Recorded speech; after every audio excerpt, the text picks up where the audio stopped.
what is missing in the blockchain context, and actually what's missing in our broader economy. And that is an open resource layer that everybody can engage in, interact in, and operate upon.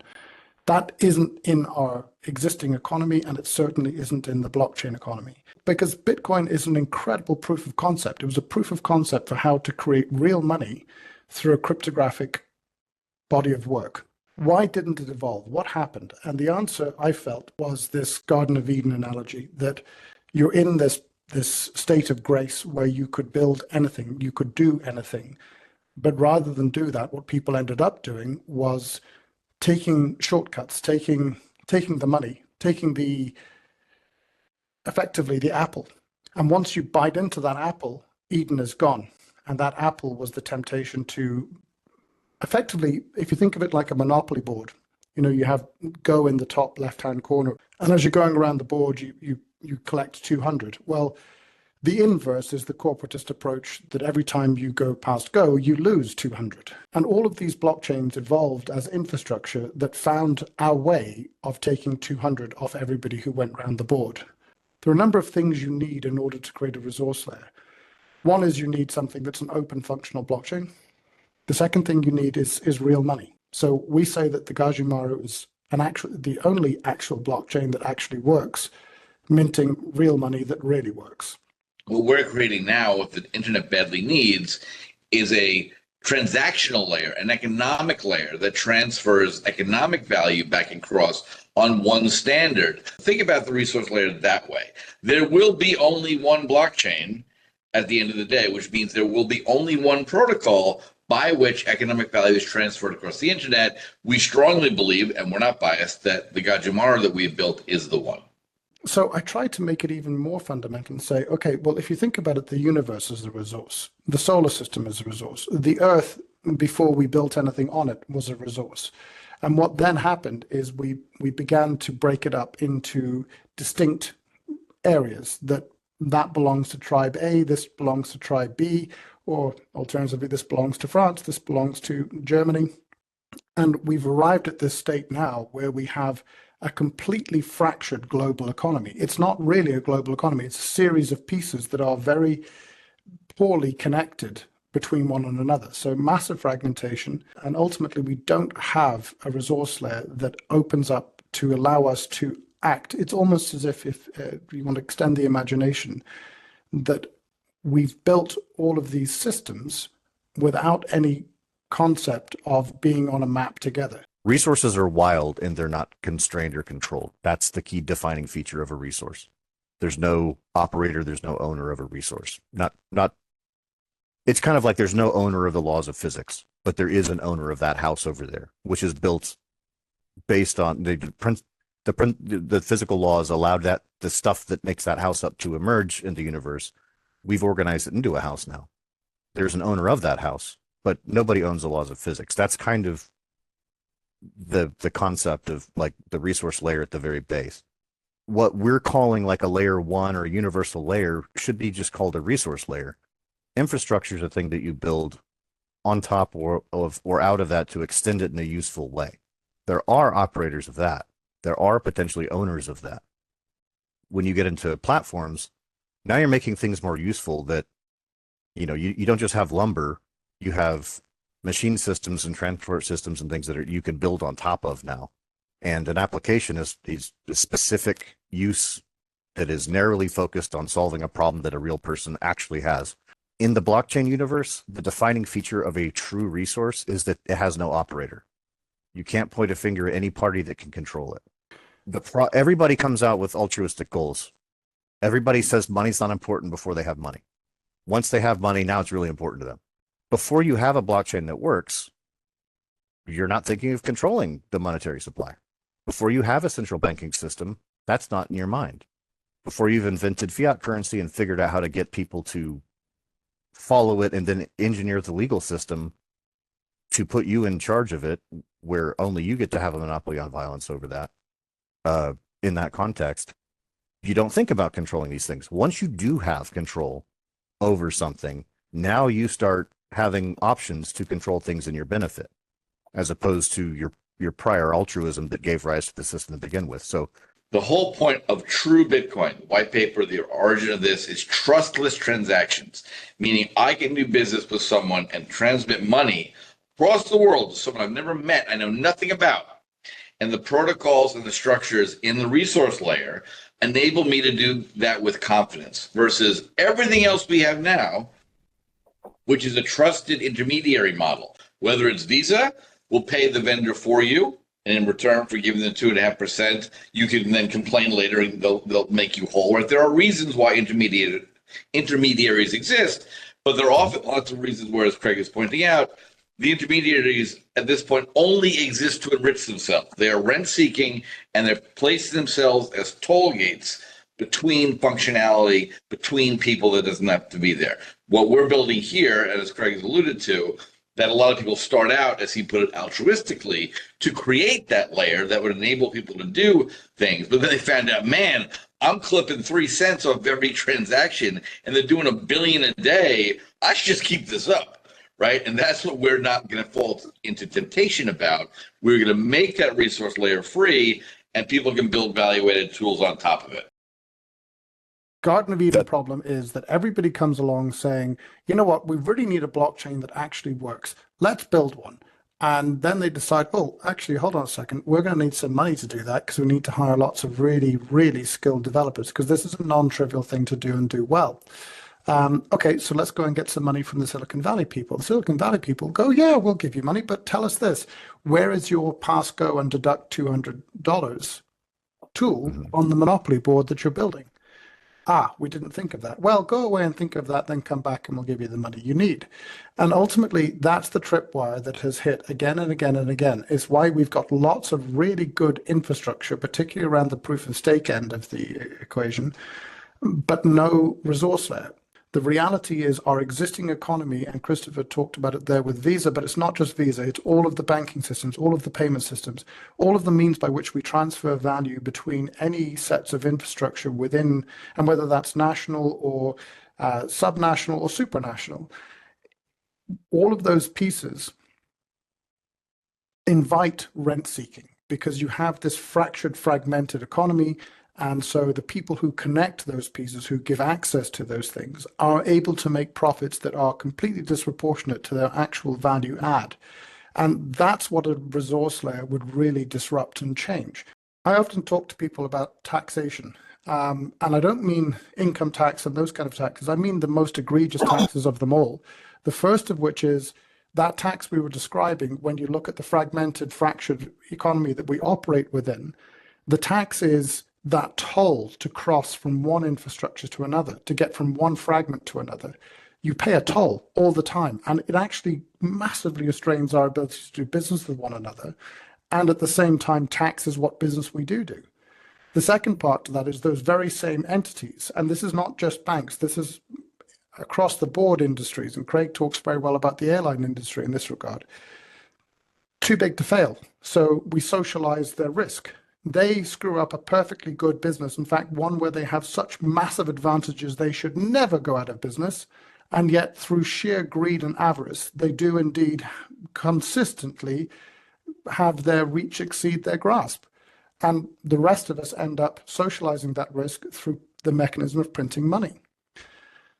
And that's why I think it's so important that people understand that when we say it's an actual blockchain that actually works, minting real money that really works, it's at the very core of answering that issue. How do you trust the message? How do you truly trust the message? Because blockchain is about being able to trust the message, not the messenger, securely at scale. How do you do that? The point that we would try and illustrate to people is you can't really do that with proof of stake at all unless it's known counterparties. That does not mean that proof of stake cannot work. We'll come to that next, because actually the reason we call the chain the Gajumaru is because our idea was that there's a common root, a common resource layer. And above that, a whole forest of different ideas, different infrastructures can exist. So for example, New Zealand can have one idea of what a national database for identity would look like. America can have another. Canada can have one idea for what a national payment grid would look like. Britain, yet another.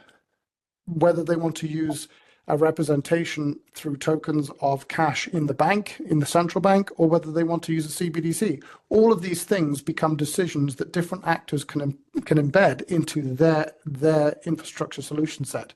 And that was one of the key pieces that really changed everything about how we came to the Gajumaru, was that we were saying there is no one answer to every problem. There are a panoply of answers because there's a panoply of questions. And each one has a slightly different trust market that applies to it. So who are the different actors? For example, in Switzerland, we may say that anybody who is an actual bank, fully licensed bank, can be part of a national payment system. But in the UK, they may say, well, everybody who's got a PSD2 license, which is a payment services directive from the European Union that the FCA led the way on, anybody who's got that kind of a license can be part of a payment rail, and they can be a node within that. So you can have proof of stake existing within the system, but at the infrastructural level. The point we're trying to say to people is it doesn't work at the resource layer because it implies governance every time if it's going to work. Using blockchains is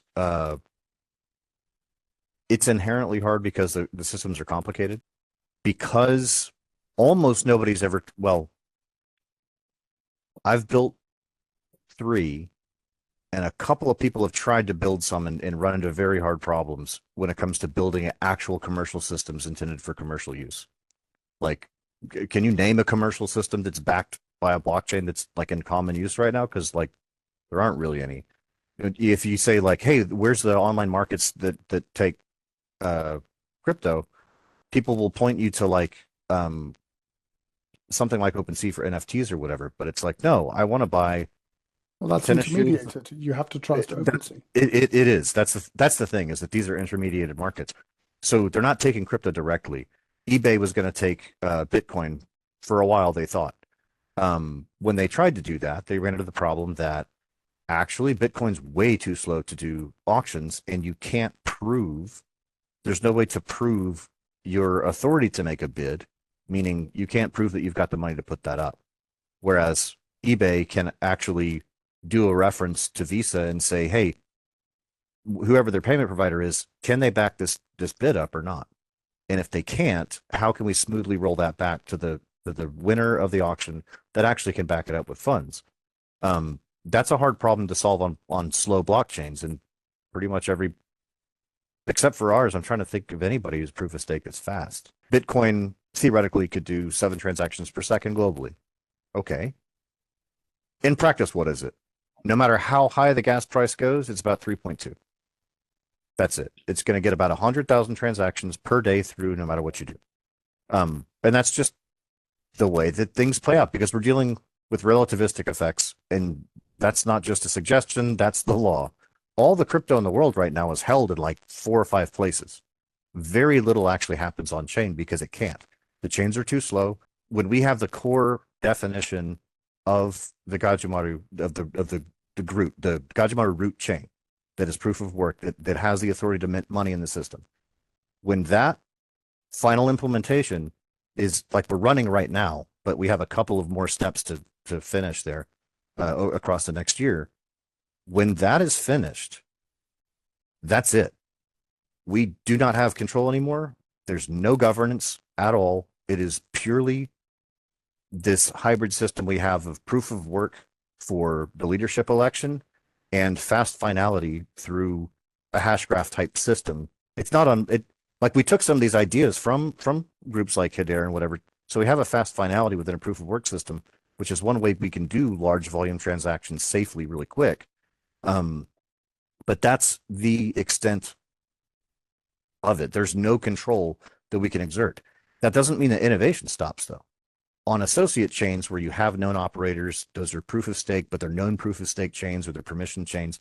They don't even have to actually be chains. They just have to be able to speak Gajumaru. So we would love to see a fraud prevention system from like Visa be, help them instantiate a fraud prevention system within the context of the Gajumaru. They'd just be trading Gajus instead of dollars or whatever. That would be awesome. And all that system has to do is speak Gajumaru, so it appears as a chain, an associate chain within the system, and they can trade Gajus, but they can't mint them. Nobody can make them up down there.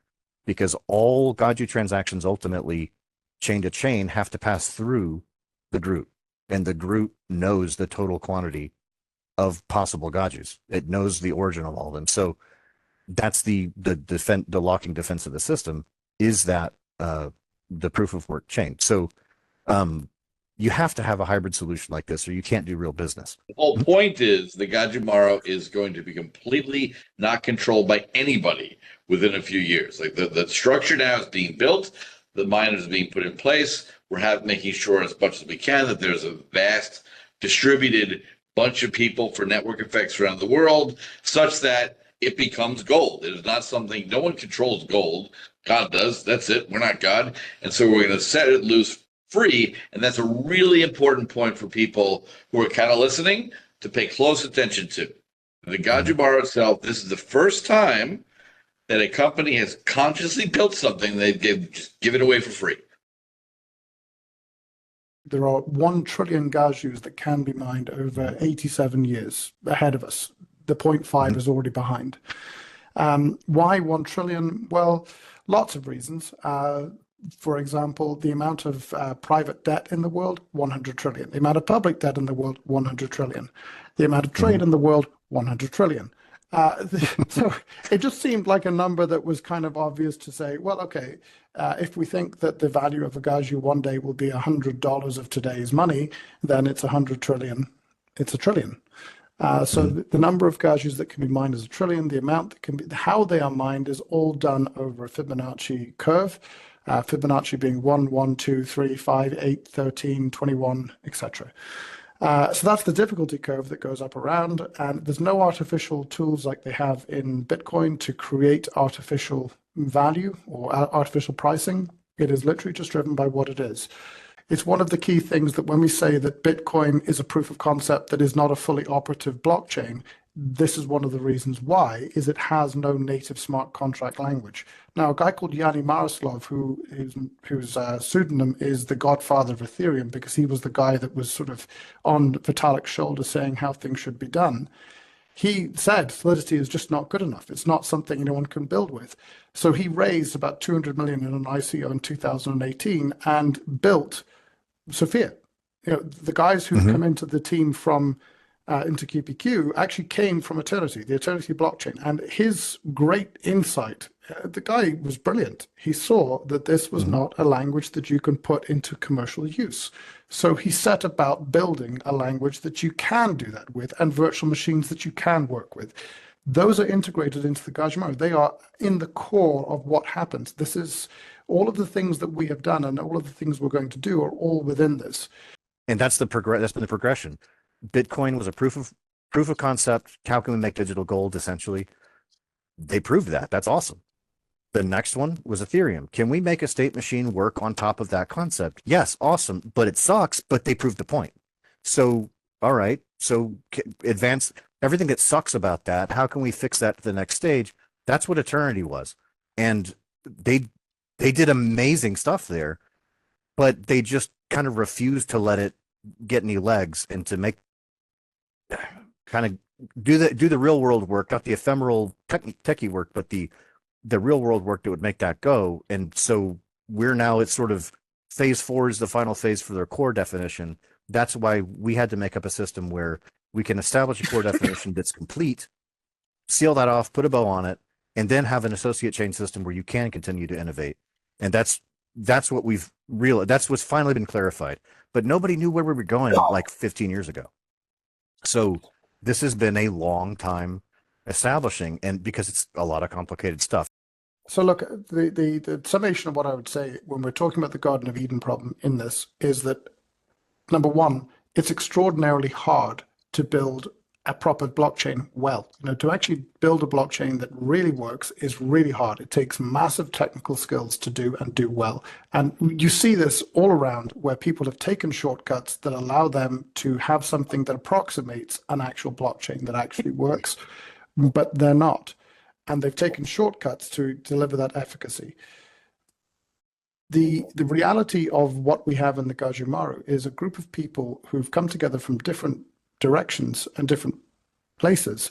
The chances of all the different skills coming together that have made the Gajumaru possible happening again are billions to one. All of the people, all of the pieces that came into this have given it what it is. And not only do you have that, you also have this aspect, as Christopher points out, that we're the only people who are genuinely saying, actually, we're really happy doing two things as a business. Number one is open source is free, expertise is not. If the US government were to turn around and cease making the mistakes that they're intent on making currently and decide they want to do blockchain well, it's likely that they will work with an implementation partner, let's say Bruce Hamilton, their favorite people from DC, but they will likely need us to provide that real core expertise that we can monetize. And that's our business model, is how do we do this? Well, expertise costs money, open source is free. The other part, as Craig has alluded to, is that there are a whole slew of things out there that are first mover advantage. And in the context that nobody has built an actual blockchain that actually works, minting real money that really works, that's a complete open world. Literally, it's a whole new economic world is opening out in front of us right now. And those people who get it will move first and do things. That was Satoshi's true innovation, was to come up with another way of using work done to create money, what we would call real money. Now, real money in the context that we're talking about is either created by reference to gold or it's created by reference to a cryptographic puzzle. We're not creating money. When you mine Gajus, you are discovering the money, just as if you were discovering the gold nugget in the stream. For the last few months, actually, the problem we've really been trying to solve is how do we get millions of people in to mine this? Which is number one, to get that mass movement behind this. Because really, once you have an actual blockchain that actually works, minting real money that really works, what do you have? You have a restoration of human economic sovereignty. And at the core of our sovereignty as human beings is economic. That means that we can restore your data to you. You will own your data. You will engage with the world with privacy at scale using zero-knowledge proofs that allow you to retain your data ownership. You will own your own assets because we will have a mechanism to create actual real-world assets completely on-chain, no off-chain custodial component. And most fundamentally, you will own your money. The Gajus in your wallet are in your wallet. They belong to you. Nobody can take them away from you. The resource layer that you can operate on is free, open, and will never be controlled. As Craig has been saying, all of the innovation from here will happen at the infrastructure layer. It doesn't have to happen at the resource layer. And to be clear, the only control we have right now, there is no governance on the Gajumaru. You can build whatever you want. The problem is we haven't done all the documentation to allow people to understand how to do that. The only thing that we have any control aspect around is when this opens to public mining. And our emphasis for the next year is going to be about, while Craig and Ulf and the guys develop all of the core infrastructure pieces, core resource pieces, we want to be getting as many people in mining as possible and putting them into pools that can be as efficient as possible, because potentially we could get to a point where there are thousands of pools made up of millions of people around the world who are able to compete with the big commercial miners. Because bear in mind, right now, Bitcoin is mined basically by 5 accounts. That's it. Mm-hmm. Over 50% is by 2 accounts, and one of those is Chinese and the other is American. And there is literally a race to get to the 51% control and be able to fork the chain. The thing that I'm looking at here, as far as what's the benefit of the Gaju, well, if we just control the money supply of the Gaju, faith in the Gaju will be non-existent. Nobody will use it. Just like all the other crypto stuff that could almost be usable right now that nobody trusts. That's stupid. The second part is that if we mine all the Gajus ourselves secretly before you get your hands on it, for example, we could have no mining curve whatsoever, just proof of work to prove transactions, right? We could do that. That's dumb, but we could do it. But why is it dumb? I would have all the Gajus. Why is that dumb? Well, if I have all the Gajus, nobody's trading in it. Nothing's denominated in it. There's no way to figure out what the price of anything is in it because it's not distributed anywhere. You can kill a currency with greed. So I'm greedy in the sense that I want good things for my family going forward. And that totally changes my perspective about how much I want for myself right now. Because I know that if we, it's again, it's the apple biting problem. If we bite the apple, we'll be kicked out of Eden, and that's dumb. Don't be dumb. At the end of the day, why are we saying there's no resource there in the world? There's no resource there in the world because the temptation of that shortcut that Craig has just given you has derailed any real attempt to do this over and over and over again. Now, we're at a point where that is no longer an option for us to derail it because the chain is up and running. We are putting software out there right now to get people mining, and we're trying to get 10 million people, if not more. I would love to get 1 billion people mining this, because if we can do that, then everybody can have a piece of what will be the future economy. This is fundamental to what we're trying to achieve. And so if we want to live in a working society, this is the direction we need to take. When we talk about the Garden of Eden problem, it is fundamentally that. It is that people have taken the shortcut, they've taken the quick buck over the long-term growth value. And ultimately, that's down to a corporatist versus capitalist issue. Corporatism is I win, you lose, and it's short-term. It's maximizing returns in the short term. Capitalism is about I win, you win, we win, because it's the tide that lifts all boats.